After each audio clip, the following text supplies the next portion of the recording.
Hello नमस्कार दोस्तों, मैं अमित कौशिक आपका अपने YouTube चैनल पर हार्दिक स्वागत है। चलिए शुरू करते हैं हम आज की क्लास। जैसे हमने आपको पिछली क्लास में पढ़ाया था कालीबंगा, यानी पिछली क्लास में आपको हमने कालीबंगा यहाँ पे लाके छोड़ा था। आज शुरू करते हैं इसी के आगे। अगर हम आज बात करते हैं सिंधु सभ्यता की, सिंधु सभ्यता की विशेषताएं, यानी क्या विशेषता रही सिंधु घाटी सभ्यता की। एक तो सबसे इसकी खास बात ये रही कि सिंधु घाटी सभ्यता जो थी वो एक नगरीय सभ्यता थी। यहाँ के लोग जो घर बनाते थे वो घरों के लिए यानी बनाने के लिए ग्रिड पद्धति का इस्तेमाल करते थे। यानी इनके घरों के जो दरवाजे होते थे वो सड़क की ना खुल के पीछे की ओर खुलते थे। यहाँ पर सबसे खास बात इनकी यह थी कि इनकी जो नालियां थी वो पूर्णतया ढकी हुई थी। यहाँ पर जो सिंधु घाटी सभ्यता के लोग थे वो सबसे मेनली गाय से परिचित नहीं थे। कई बार ये क्वेश्चन पूछा जाता है कि जो सिंधु घाटी सभ्यता की मोहरें थी किस जानवर का चित्र मिलता है, तो उसमें पूछ लेता है किस जानवर का चित्र नहीं मिलता, तो ज्यादातर उसमें ऑप्शन दिया रहता है गाय, यानी गाय इस समय नहीं थी। और उसमें सबसे ज्यादा चित्र एक श्रृंगी से बताया भी था, एक श्रृंगी यानी एक सींग वाले जानवर का चित्र मिलता है। यहाँ पर जो बटखरे यानी माप तौल की जो इकाई थी वो 16 के अनुपात में थी। यानी इसका मतलब हुआ आपको 16 केजी यानी 16 किलो से कोई भी वस्तु कम नहीं मिल सकती थी। आपको अगर 20 किलो लेना है या तो आप 16 केजी लीजिए या आप 32 केजी लीजिए।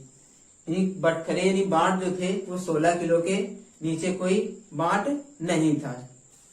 और देखते हैं, कभी कभी पूछ लेता है कि सिंधु घाटी सभ्यता का जो सबसे बड़ा नगर है, अगर नगर की बात करते हैं तो पाकिस्तान का मोहनजोदड़ो है। अगर भारत में बात करता है तो भारत में है राखीगढ़ी। और कुल अगर बात करता है इन सब में सबसे बड़ा जो सभ्यता थी या सबसे बड़ा नगर था सिंधु घाटी सभ्यता का वो है धौलावीरा। लेकिन धौलावीरा आधा पाकिस्तान में आधा भारत में, इस वजह से उसको हम पूर्णतया भारत में ना कह के ना पूर्णतया पाकिस्तान में बोलते हैं। इसलिए सबसे बड़ा हम अगर भारत की बात करता है तो राखीगढ़ी, और अगर पाकिस्तान की बात करता है तो मोहनजोदड़ो। और वैसे सीरियल देखा जाए तो सबसे बड़े में आता है धौलावीरा, सेकंड में आता है राखीगढ़ी, थर्ड में जाता है मोहनजोदड़ो, फोर्थ में जाता है हड़प्पा। चलिए और देखते हैं हम, अगर सिंधु घाटी सभ्यता की सड़कों की जो बात करें, ये सड़कें ज्यादातर एक दूसरे को 90 अंश पे काटती थी। और ये सड़कों की जो दिशा होती थी हमेशा ज्यादातर सड़कें पूरब और पश्चिम दिशा में ही बनाई जाती थी, क्योंकि उनका पूरब पश्चिम, आज भी देखते हैं हम लोग पूरब पश्चिम जो दिशा होती है हमेशा पश्चिम और पूरब साइड में ही ज्यादा हवा चलती है। कभी पछुआ पवन चलेगी कभी पूर्वी चलेगी, तो इससे इनको आराम ये रहती थी कि ये सड़कें जो थी वो स्वतः ही साफ हो जाती थी। बहुत अच्छा दिमाग लगा के बनाते थे कि इन सड़कों को साफ करने की आवश्यकता नहीं होती थी, ये अपने आप ही साफ हो जाया करती थी। चलिए और देखते हैं सिंधु घाटी सभ्यता की विशेषताओं में। इसमें एक श्रृंगी जानवर हो गया, और गाय के साथ मिले नहीं, तलवार से परिचित थे नहीं, युद्ध से परिचित नहीं थे। और ये जो सिंधु घाटी के लोग थे ये एक सभ्यता है सुमेरियन सभ्यता। ये लोग सुमेरियन सभ्यता से आए हुए थे। सुमेरियन सभ्यता मेसोपोटामिया की एक शाखा मानी जाती है, जबकि मेसोपोटामिया सभ्यता जो थी वो एक ग्रामीणी सभ्यता थी। और ये एक सुमेरियन की सभ्यता जो पश्चिमी इलाका था वहां की नगरीय सभ्यता थी, वहां से ये लोग आए हुए थे। अगर सिंधु घाटी सभ्यता की बात करें तो यहाँ की जो लिपि थी, लिपि भाव चित्रात्मक थी, यानी लिखित साक्ष्य मिले लेकिन उन्हें पढ़ा नहीं जा सका, इसलिए यहाँ की जो लिपि थी वो भाव चित्रात्मक थी। यहाँ का जो सत्ता थी वो मात्र सत्तात्मक थी, मात्र सत्तात्मक थी, मात्र सत्तात्मक सत्ता थी यहाँ की। जो मुख्य व्यापार होता था विदेशियों तक फैला हुआ था इनका व्यापार। और अगर बात करें हम व्यापार जो था विदेशों तक था। चलिए आगे शुरू करते हैं। अब सिंधु घाटी सभ्यता आपका चैप्टर कंप्लीट होता है। अब ये देखते हैं हम लोग की जो विश्व की जो प्रसिद्ध प्रसिद्ध सभ्यताएं थी उनके बारे में देख लेते हैं हम। जो विश्व की जो सबसे पुरानी सभ्यता मानी जाती है वो मानी जाती है मेसोपोटामिया की सभ्यता। हम तो मानी जाती है मेसोपोटामिया। मेसोपोटामिया की जो सभ्यता थी ये लगभग 5000 BC यानी 5000 ईसा पूर्व इराक में जो दो नदियां पड़ती हैं टिग्रिस और यूफ्रेटस। टिग्रिस और यूफ्रेटस नदियों के मध्य ये सभ्यता जो थी वो पनप फल फूल रही थी। अगर वर्तमान उस समय का बात देखें तो इनका नाम था दजला और फरात। दजला फरात ये नदियां थी उस समय की। इनके नदी घाटी के बीच में मेसोपोटामिया की सभ्यता फल फूल रही थी। मेसोपोटामिया की जो सभ्यता थी वो मुख्यतया 4 भागों में बटी हुई थी, या इसी को हम बोल सकते हैं 4 क्षेत्रों को मिलाकर मेसोपोटामिया की सभ्यता कहा जाता है। इनमें से एक सभ्यता थी सुमेरियन सभ्यता। यही वो सुमेरियन सभ्यता थी जो मेसोपोटामिया के सबसे पश्चिमी छोर पर थी। और इसी पश्चिमी छोर से जो भारत में आए थे लोग, सिंधु घाटी सभ्यता के लोग, इसी मेसोपोटामिया सभ्यता के ही थे। दूसरा था बेबीलोन की सभ्यता। बेबीलोन की जो सभ्यता थी, ये बेबीलोन की सभ्यता को जो झूलते बगीचों का शहर भी बोला जाता है बेबीलोन को। बेबीलोन में ही सिकंदर की कब्र बनी हुई है। यहीं पर उसका जो घोड़ा था सबसे प्रिय, बहुत स्वामी भक्त था घोड़ा, यहीं पे मरा, उसको भी दफना दिया गया यहीं पे, उसका भी कब्र यहीं पे बनी हुई है। से जो जानवर होते हैं, कोई कोई जानवर बहुत ज्यादा ही स्वामी भक्त होता है। जैसे कुत्ते को देखें, कोई बहुत स्वामी भक्त होता है, घोड़ा इसका बहुत स्वामी भक्त था। एक अगर हम बात करें गाय, कांकरेज, एक गाय का नाम सुना होगा, कांकरेज गाय भी बहुत स्वामी भक्त होती है। कांकरेज बहुत बड़े बड़े सींग होते हैं, आदमी देख कर डर जाएगा, लेकिन कांकरेज गाय बहुत स्वामी भक्त होती है। बेबीलोनिया की सभ्यता के आगे आते हैं हम। असीरिया की सभ्यता, असीरिया की सभ्यता। और लास्ट है कैंड्रिया की सभ्यता। कैंड्रिया की सभ्यता, कैंड्रिया की सभ्यता। इन्हीं 4 सभ्यताओं से मिलकर बनी थी मेसोपोटामिया की सभ्यता। सुमेरियन सभ्यता, बेबीलोनिया की सभ्यता, सुमेरियन सभ्यता, बेबीलोनिया की सभ्यता, फिर बात करते हैं असीरिया की सभ्यता, फिर बात करते हैं कैंड्रिया की सभ्यता। ये सभ्यताएं ऐसी थी जो इन 4 सभ्यताओं से मिलकर बनती हमारी बेबीलोनिया की सभ्यता। अब अगर बात करते हैं मेसोपोटामिया सभ्यता की, तो ये सबसे इसका जो मुख्य आधार था पनपने का वो था उसके पास अधिक उपजाऊ भूमि थी। उपजाऊ भूमि के कारण इसका जो मुख्य आधार था वो कृषि था। कृषि के कारण यह अत्यधिक समय तक फलती फूलती रही। इसका व्यापार भी सिंधु घाटी सभ्यता के साथ होता था, क्योंकि इसी जो मेसोपोटामिया की सभ्यता थी और जो सिंधु घाटी सभ्यता थी, इन दोनों के बीच में कम्युनिकेशन था। इन सिंधु घाटी सभ्यता के साथ जो मेसोपोटामिया की सभ्यता का मेल होता था, उसके लिए एक शब्द मिला था मेलुहा। ये जो मेलुहा शब्द मिला, इस शब्द से मतलब ये निकलता है कि जो मेलुहा शब्द था वो सिंधु घाटी के लोग मेसोपोटामिया की सभ्यता के लोगों के लिए प्रयोग करते थे। यानी मेलुआ शब्द मेसोपोटामिया की सभ्यता के लोगों के लिए प्रयोग किया जाता था। ये आगे चलते हैं। फिर हम बात करते हैं विश्व की और भी कई सारी सभ्यताएं थी, जिनमें अगर हम बात करते हैं, इसके भी साथ एक मिस्र की सभ्यता थी।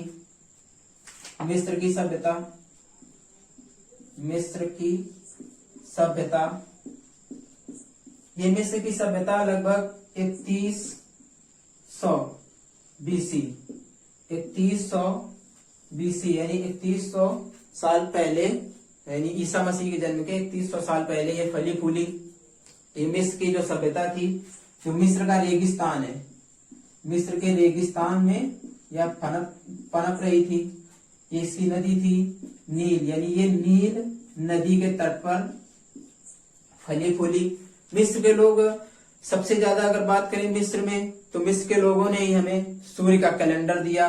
सूर्य के कैलेंडर के साथ साथ जो केमिस्ट्री होती है उसका उपयोग करना सिखाया। यानी इनका सबसे, और जो पिरामिड है इन्होंने ही बनाना सिखाया दुनिया को। तो जो इनकी मेन जो विशेषता है वो है पिरामिड। पिरामिड, पिरामिड, सूर्य कैलेंडर, सूर्य कैलेंडर, सूर्य कैलेंडर, सूर्य के कैलेंडर के साथ साथ केमिस्ट्री यानी ममी का प्रयोग।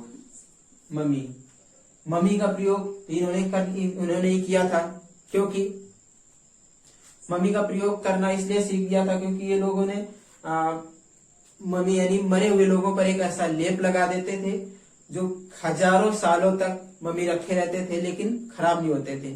कुछ डैमेज होते थे लेकिन पूर्णतया समाप्त नहीं होते थे। और आज अगर लगा दिया जाए या रख दिया जाए तो 2-4 साल में ही खत्म हो जाएगी बॉडी, लेकिन ये हजारों साल तक मम्मी रखी रही और खराब नहीं हुई। सूर्य कैलेंडर भी दिया, पिरामिड दिया। सबसे ज्यादा यहाँ से क्वेश्चन पूछता है कि पिरामिड, ये सबसे ज्यादा जो पिरामिड है ये कहाँ है? तो पिरामिड जो है गीजा, यानी गीजा के पिरामिड विश्व प्रसिद्ध है। गीजा के पिरामिड विश्व प्रसिद्ध है। यही का एक राजा था, उसका नाम था फिरौन। यानी फिरौन जो राजा था, ये जो सभ्यता थी मिस्र की सभ्यता, फिरौन के ही कार्यकाल में या फिरौन के ही देख रेख में फल फूल रही थी।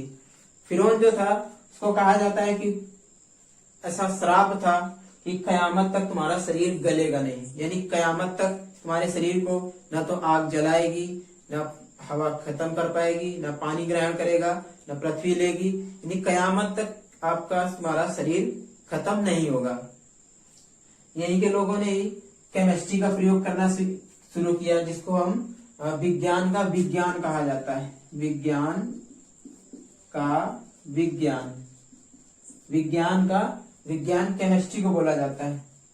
और केमिस्ट्री का प्रयोग यहीं से करना प्रारंभ किया। ये जो मिस्र के लोग थे, ये सबसे ज्यादा जो देवता थे, जो एलियंस थे, एलियन, ये लोग देवता और एलियन को ज्यादा मानते थे। चलिए इतना हो गया, आगे चलते हैं। नेक्स्ट करते हैं आगे सभ्यता पे चलते हैं। फिर देखते हैं आगे विश्व की कौन कौन सी सभ्यताएं थी। फिर थी रोम की सभ्यता। रोम या रोमन की सभ्यता, ये इटली में पनपी फूली। इटली में अगर देखेंगे तो जो भूमध्य सागर है, भूमध्य सागर के ऊपर रोम, वहीं पे फली फूली थी। इटली में लगभग 600 ईसा पूर्व, 600 बीसी, और इसने पूरे भूमध्य सागर पर अपना कब्जा कर लिया। यहाँ पर 2 राजा महान हुए, एक था जूलियट सीजर और एक थे अगस्टन। यहाँ के 2 प्रसिद्ध राजा हुए, जूलियट सीजर और अगस्टन। जूलियस सीजर था, एक जूलियस सीजर नाटक भी लिखा गया है जो विलियम शेक्सपियर ने लिखा है। एक जूलियस सीजर नाम का नाटक है, इसे विलियम शेक्सपियर ने लिखा है। शेक्सपियर अगस्टन जो थे, जो हमारा अंग्रेजी का महीना है अगस्त जो महीना है, इन्हीं के नाम पर ही रखा गया है। और हम बात करें अगर इसकी सभ्यता की, तो ये विश्व में यानी जितनी भी अब तक की सभ्यताएं थी उनमें अगर सबसे कोई ज्यादा विकसित सभ्यता मिली है तो वो है रोम की सभ्यता। क्योंकि रोम की आर्कियोलॉजिस्ट यानी आज भी इतनी ज्यादा डेवलप है कि आज भी यहाँ देखने लायक चीजें हैं, बहुत सारी देखने लायक चीजें। यानी हम लोग जब दुनिया बहुत पुराने समय में जी रही थी तब यहाँ पर बिल्डिंग्स वगैरह बनना शुरू हो गए थे, आज भी ये संरक्षित है। यानी विश्व की सबसे विकसित सभ्यता थी ये, विकसित सभ्यता थी रोम की सभ्यता। विश्व में सबसे ज्यादा विकसित रोम की सभ्यता थी आर्कियोलॉजिस्ट के लिए। चलिए आगे चलते हैं, फिर हम देखते हैं। अगर हम बात करते हैं थोड़ा सा और इसके आगे देखते हैं तो एक पड़ती है फारस की सभ्यता। फारस की सभ्यता। फारस की सभ्यता की अगर हम बात करें तो यह लगभग 500 बीसी यानी 500 बीसी बिफोर क्राइस्ट साल पहले या उत्पन्न हुई या पनपी। यह है ईरान में। ईरान में देखेंगे तो जो अरब सागर है, प्रायद्वीप है, अरब प्रायद्वीप पूरी तरह से फारस की सभ्यता फली फूली। इसने पूरे अरब पर ही पूरा कब्जा कर रखा था अरब प्रायद्वीप पर। अरब प्रायद्वीप में यहाँ की जो भाषा थी वो फारसी थी। यहाँ का जो धर्म था वो पारसी धर्म था। लेकिन जब सिकंदर जब विश्व विजेता के लिए निकला तो उसने जो पारसी सभ्यता थी या पारसी सभ्यता को नष्ट करके इसके स्थान पर ग्रीस की सभ्यता थोप दी कि अब ये फारस की सभ्यता न होके यहाँ पर ग्रीस की सभ्यता चलेगी। चलिए आगे देखते हैं। एक और सभ्यता थी स्पार्टा की सभ्यता। स्पार्टा ये ग्रीस के आसपास का इलाका है। स्पार्टा की सभ्यता सबसे ज्यादा वीर सैनिकों के लिए जानी जाती है, क्योंकि स्पार्टा के लगभग जो लियोनाइडस था, लियोनाइडस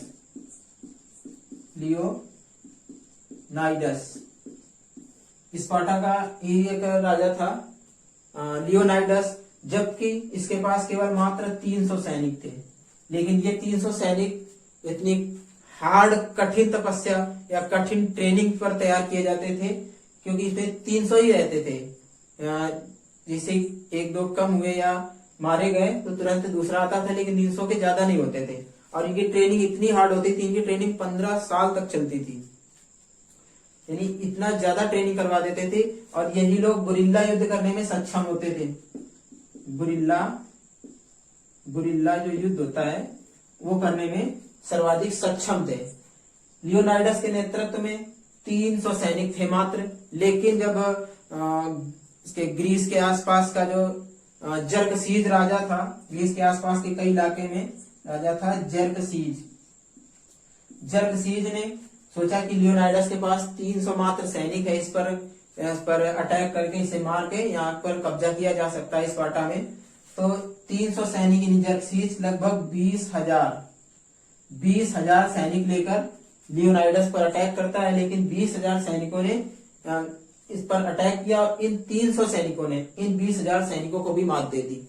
यानी ये कह सकते हैं कि इन जैसे अपने यहाँ भी सिख जो लड़ाई हुई थी उसमें भी बहुत मात्र 120 सिख थे और उन्होंने पाकिस्तान को भी बड़ी अच्छी तरह से धोया था 1965 में। तो जर्कसीज के 20,000 सैनिक मात्र 300 सैनिकों से पराजित हुए। चलिए आगे देखते हैं। आगे आते हैं हम।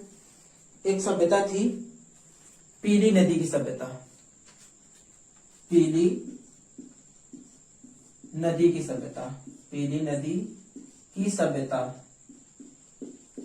ये पीली नदी की जो सभ्यता थी ये विश्व में सबसे ज्यादा अगर जानी जाती है तो उपजाऊ भूमि के लिए जानी जाती है, उपजाऊ भूमि के लिए जानी जाती है। यह लगभग 5000, ये भी करीब करीब 5000 BC यानी 5000 ईसा पूर्व ये भी जन्मी थी। इनके पास सबसे ज्यादा उपजाऊ भूमि थी। यह भूमि थी उस एक नदी के कारण, और उस नदी का नाम है ह्वांगहो।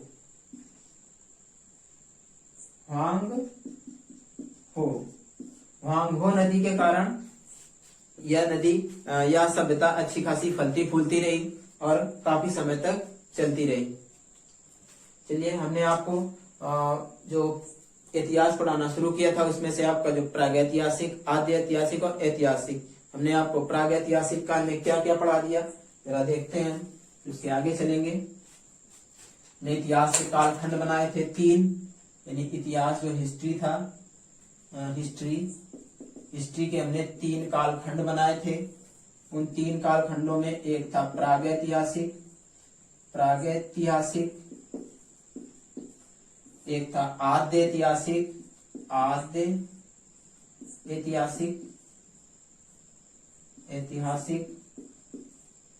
और एक था